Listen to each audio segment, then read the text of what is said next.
છે। વડોદરાના સમા વિસ્તારના મકાનમાંથી ચોરી કરનાર તસ્કર ઝડપાયા। સમા વિસ્તારમાં મકાનમાંથી ચોરી કરનાર તસ્કર ઝડપાયા। પરિવાર ઉદયપુર પ્રસંગમાં ગયો હતો ત્યારે મકાનમાં ખેલ પડ્યો। વડોદરાના સમા વિસ્તારમાં ગ્રાઉન્ડ પાસેની સોસાયટીના મકાનમાંથી રોકડા રકમની ચોરી કરનાર 2 તસ્કરોને પોલીસે ઝડપી પાડ્યા હતા। વડોદરા શહેર પોલીસ એસીપી એચ ડિવિઝને પત્રકાર પરિષદ યોજીને વિસ્તૃત માહિતી આપી હતી।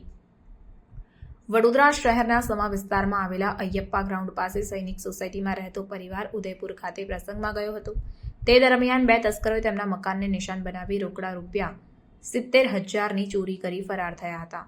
નોકર અને નોકરાણી મકાન માલિકના જમાઈને ફોન કરીને જાણ કરી હતી કે 2 તસ્કર સાથે આવ્યા હતા, પરંતુ તેઓ ભાગી ગયા હતા, જેથી જમાઈએ સમા પોલીસ સ્ટેશનમાં ફરિયાદ નોંધાવી અને સમા પોલીસે સીસીટીવી ફૂટેજ તથા હ્યુમન સોર્સિસના આધારે બંને ચોરને પકડી પાડ્યા હતા। તેમની પૂછપરછ કરતા તેઓએ 29 જૂનના રોજ સવારના 4 વાગ્યાના સુમારે મોજે સમા અયપ્પા ગ્રાઉન્ડ પાસે આવેલ બંધ મકાનનું તાળું તોડી મકાનમાંથી ચોરી કરી હોવાની કબૂલાત કરી હોય ત્યારે જસબીરસિંહ ધરમસિંહ દુધાણી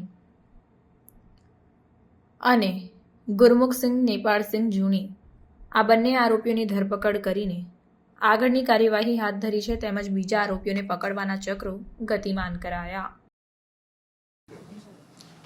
ગઈ તારીખ 29/6ના રોજ ફરિયાદી દેવેનભાઈ સેલવાડિયાએ ફરિયાદ લખાવી કે પોતાના સસરા ઉદયપુર ગયા હોય તે દરમિયાન પોતાના સસરાના જે નોકર હતા કમલેશભાઈ વસાવા તે ફોન કર્યો કે કોઈ પોતાના બંગલોમાં ચોરી કરે છે અને પોતાને રૂમની સ્ટોપર આગળથી મારી દીધેલ છે અને દાઢી અને ટોપીવાળા હોવાની વિગત લખાવેલી, જે બાબતે સમા પોલીસ સ્ટેશનમાં ફરિયાદ નોંધી અને આગળની તપાસ કરતાં જે વર્ણન આપેલું હતું તેવા ફોટોગ્રાફ્સ અગાઉ જે પોલીસ સ્ટેશનના હિસ્ટ્રી શીટરના હતા તે બતાવતા તેમાં ઓળખ થઈ છે 2 ચીખલીકરની અને 2 ચીખલીકરને અટક કરવામાં આવેલ છે। હાલે તેની રિમાન્ડ લેવામાં આવેલ છે। એમો ટાઈપ મોસ્ટ ઓફ આ આરોપીઓ છે ચીખલીકર એ ઘરફોડ ચોરીમાં અલગ અલગ સિટીમાં છે, વારસિયામાં છે, બાપોદમાં છે અને રાજકોટ રૂરલમાં પકડાઈ ચૂક્યા છે અને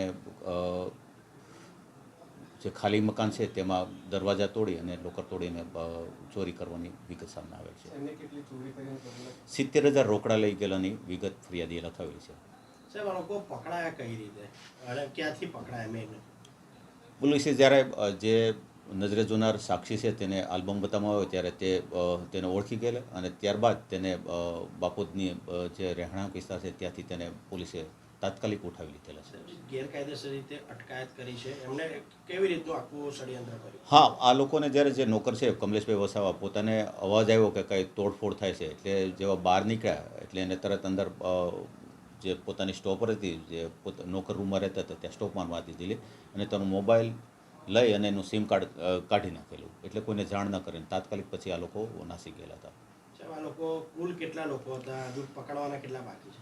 ફરિયાદીની વિગત મુજબ 5 આરોપીઓ હોવાની વિગત જાણવા મળે છે, જે સીસીટીવીમાં પણ ફલિત થાય છે અને 2 આરોપીઓ હાલ પકડાયેલા છે અને બંને આરોપીને આજે રિમાન્ડ માટે કોર્ટમાં રજૂ કરવામાં આવશે। આગળના 3 બીજા આરોપી છે તેની ઓળખ થવા અને પકડવા પણ બાકી છે। વધુ પડતા જ્યારે આ ચોરીના બનાવ બનતા હોય છે ત્યારે ચીખલીકર જ પકડાતા હોય છે, લોકોને શું મેસેજ આપવા માંગો છો? કારણ કે અમુક લોકો ફરિયાદ નથી કરતા, તેને લઈને ખુલ્લો દોર પણ મળતો હોય છે। આ જ ગુનાની વાત કરી તો જે નજરે જોનાર છે, જે નોકરને જાણ થઈ એટલે તાત્કાલિક જાણ કરી અને પોલીસના ગિરફમાં આવ્યા છે।